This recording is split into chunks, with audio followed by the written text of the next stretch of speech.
Assalamu alaikum, ma'am. My name is Rutab Kareem. I'm roll number 122 from batch 22. I will be presenting our research paper, The Factors Affecting Family Planning Literacy Among Women of Childbearing Age in the Semi-Urban Population of Lahore, Pakistan. Our introduction will be presented by roll number 121 and 123. Assalamu alaikum. I am Sabah Ghaffar, roll number 123. To start with introduction, I will first like to introduce what is family planning. Family planning is a way of thinking and living that is adopted by individuals and couples in order to promote health and welfare of family. It includes information and services related to contraceptives, that is pills, implants, intrauterine devices, surgical procedures, and also provides information on how to become pregnant for individuals who are ready to have children.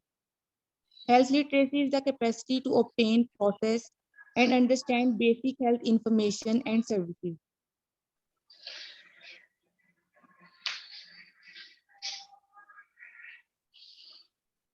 Family planning literacy is defined as the capacity to obtain, process, and understand basic health information and services related to family planning, which is a significant social determinant of health and essential in changing people's attitudes towards accepting and taking various recommended family planning methods. Next is why family planning literacy is important. Family planning literacy helps to change people's attitude towards family planning, and family planning literacy has shown to positively affect the uptake of family planning among women.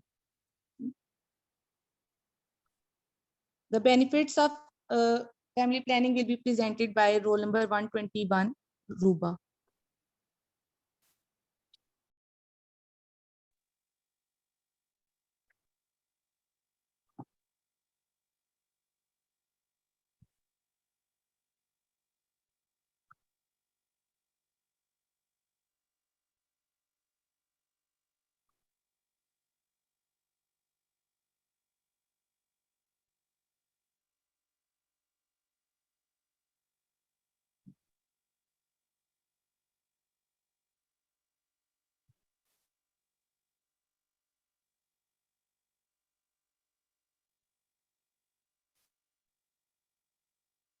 As roll number 121 is facing some issues, I will continue on. The benefits of increasing family planning utilization and thereby, which is a effect of increasing family planning literacy on an individual level, is that we will have less unwanted pregnancies, less maternal deaths, less newborn deaths, and less children, which will increase the time and resources each family has for each child, thereby increasing the quality of life of each child.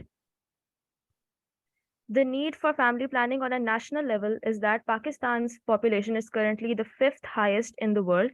In fact, it is 229.5 million in 2022, and we have a 1.8% annual growth rate as well. Furthermore, only 25% of women reported using modern contraception in 2017 to 18, which is the lowest amongst the Asian countries and our neighboring Muslim countries, despite Pakistan having family planning programs being present since as early as the 1960s. Family planning is also a very important sustainable development goal. In fact, it is the target 3.7, which falls under goal 3, which is good health and well-being.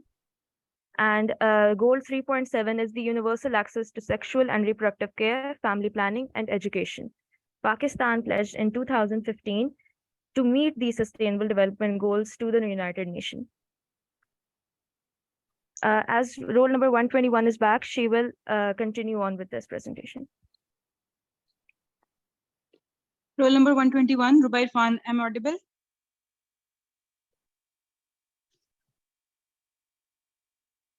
Sustainable Development Goal 3.7. Pakistan pledged in 2015 to meet the Sustainable Development Goals set forth by the United Nations. Goal 3.7 is to ensure success to the reproductive health services, including family planning to all women. It includes the universal access to the sexual and reproductive care, family planning, and education. Next slide. There are certain other sustainable development goals which family planning is having impacts upon. These include the goals related to people, planet, the prosperity, peace, and partnership. Next. The objectives of this research are to determine the factors that affect the knowledge and attitude of women regarding the acquisition of family planning knowledge in the semi-urban areas of Lahore, Pakistan. Thank you. Materials and methods will be presented by roll number 270 and 271. Assalamu alaikum. My name is Subhan Nisar. I am roll number 271. I have been assigned materials and method. So the study design we used was exploratory qualitative research. The type of research we are doing is dependent on time. So we used exploratory. The second was conducted. The second was conducted. Hospital, married female of childbearing. Because most of the patients come to Mayo Hospital are from semi-urban rural areas. So that was our main target goal. The was conducted for a period of 6 months from December 2022. The studying method was known for please, another participant can start, explaining the slides, because roll number 271, your connection isn't good. Hello. My name is Shahan Wahid, roll number 270. For the sampling method for this research, we use non-probability convenience, and for sample selection, all participants were required to be female, married at the age of data collection, and of childbearing age, that is between the ages of 15 and 49, able to understand and speak English, Urdu, or Punjabi. For the data collection procedure, we interviewed 50 women of childbearing age in a series of mini focus group discussions consisting of 4 to 6 women per group. The interviews were based on previously conducted research studies on the same topic.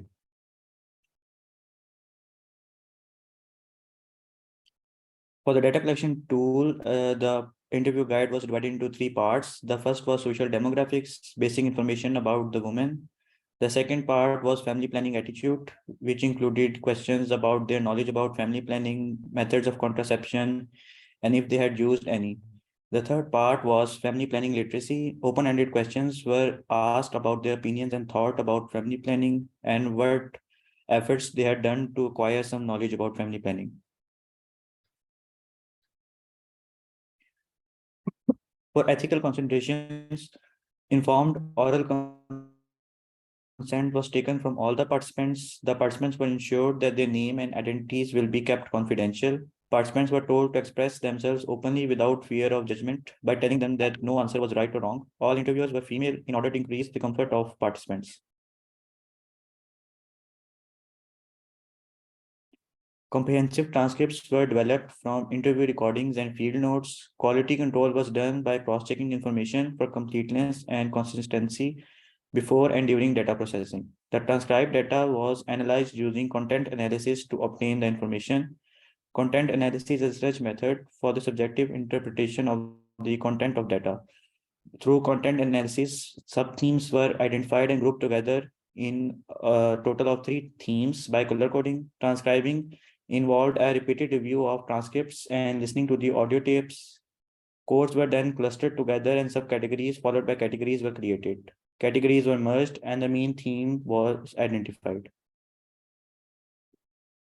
Results will be presented by roll number 268 and 273.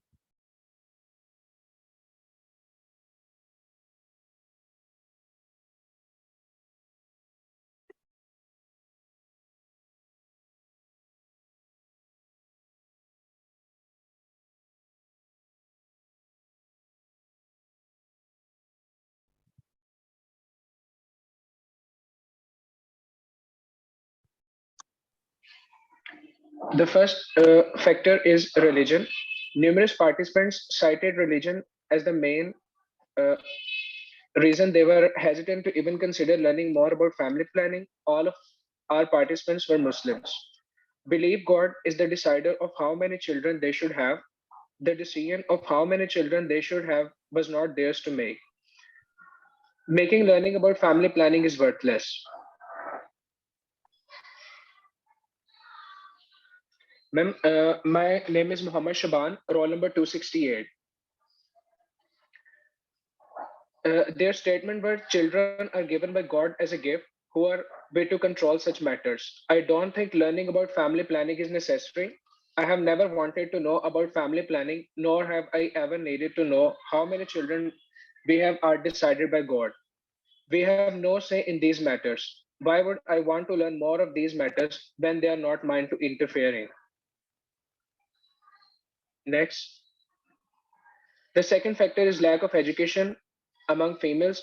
Participants thought more formal education would make them knowledgeable about family planning. Some mentioned their husband's lack of knowledge as a barrier as well.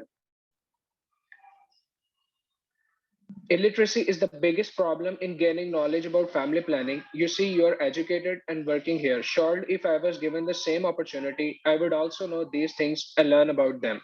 We need to be taught family planning openly and formally to be able to be fully aware of it. Then the other factor is rural areas. They said that people in rural villages hesitate to talk about family planning, have no formal sources of gaining awareness about family planning, have to turn to family or friends to learn about family planning. A few consider their husband or in-laws belonging to rural areas as a reason for low family planning awareness. Well, I suppose it's our culture. We are Pathans living so far up in the north in our villages, and it's just become part of our setting. We live in these rural areas where no one tells and no one asks.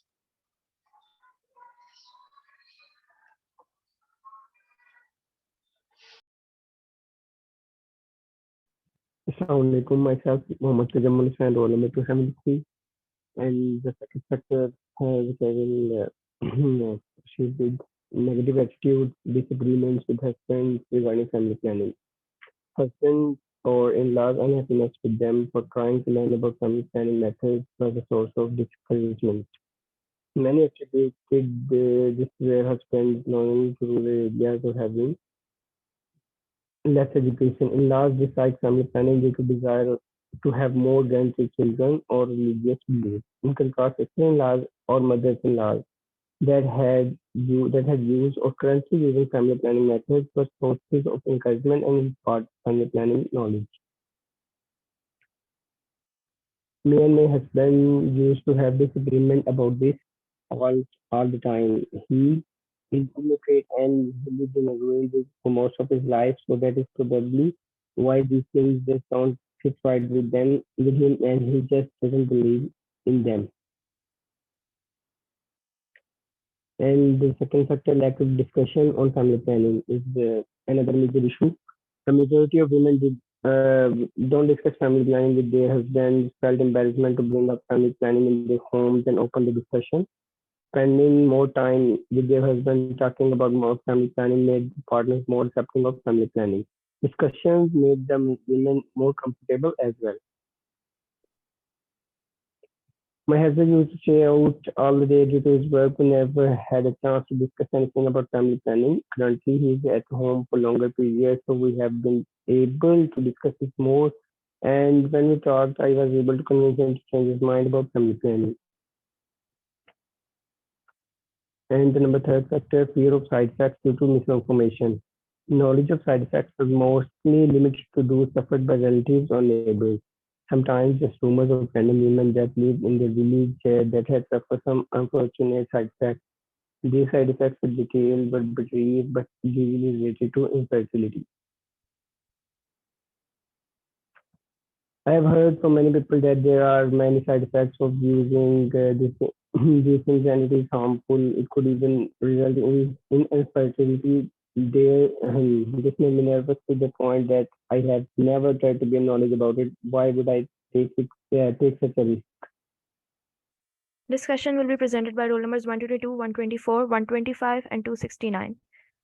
where we discussed religion as a factor why women fail to understand or fail to even try to gain knowledge about family planning. Previous literature also supports this, that people that are very religious consider family planning to be against their religious values and thus are very less likely to accept family planning. Considering their number of children as a fact that is essentially out of their control deters them from initiating even the process of gaining family planning information.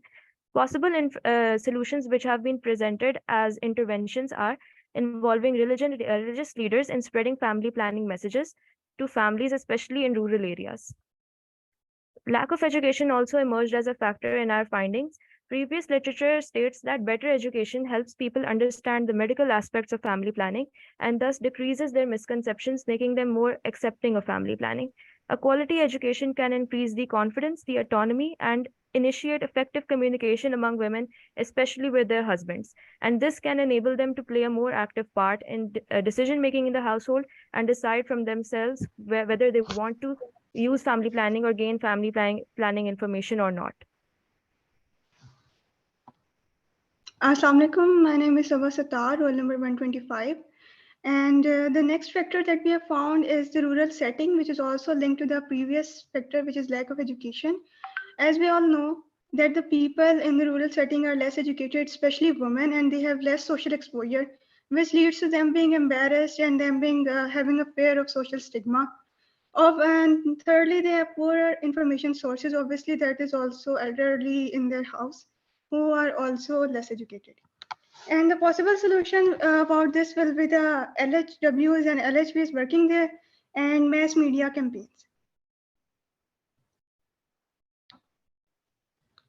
The next factor we have found is the negative attitude and disagreement with the husbands.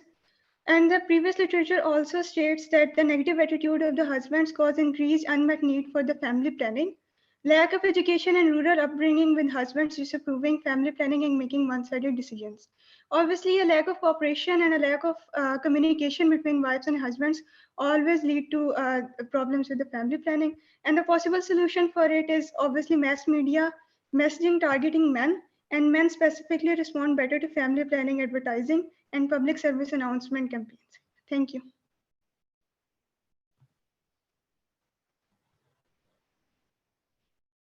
Assalamu alaikum. I'm Sabah Mumtaz, roll number 124. So we continue with the discussions.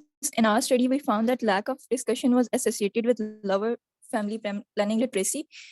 Females were very reluctant to discuss things with their spouse. This association was also found in previous literature. Many studies have shown that spousal discussions increase the tendency of females to have more family planning knowledge, increase the utilization of family planning services, increase the acceptance of family planning.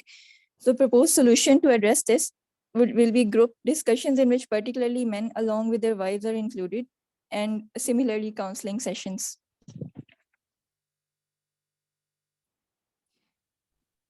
Next factor, which was negatively associated with family planning literacy, was fear of side effects. Numerous myths and misconceptions regarding family planning are a global phenomena. Most common among them was infertility. Women presumed that even the reversible family planning methods would be permanent and might not be able to reverse when they want to conceive. Other reservations were regarding complications of family planning that include bleeding, hemorrhage, etc. So possible solutions to this is to enhance awareness among masses by utilization of services of lady health workers in mass media campaigns. Thank you. Hello, everyone. I'm Shahid Jawad, roll number 269. I'll be discussing limitations and conclusion of the study. There are certain limitations to it as we interviewed only women.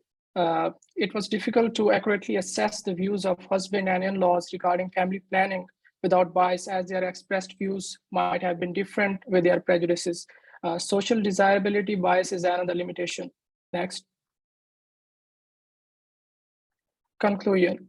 We found various socio-demographic factors like religion, lack of education, rural living environment, spousal attitude, lack of spousal discussion, fear of side effects, and lack of awareness of importance of family planning to be determinants of low family planning literacy.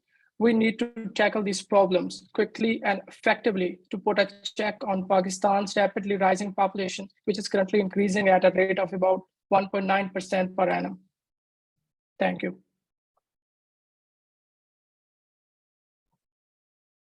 Thank you very much.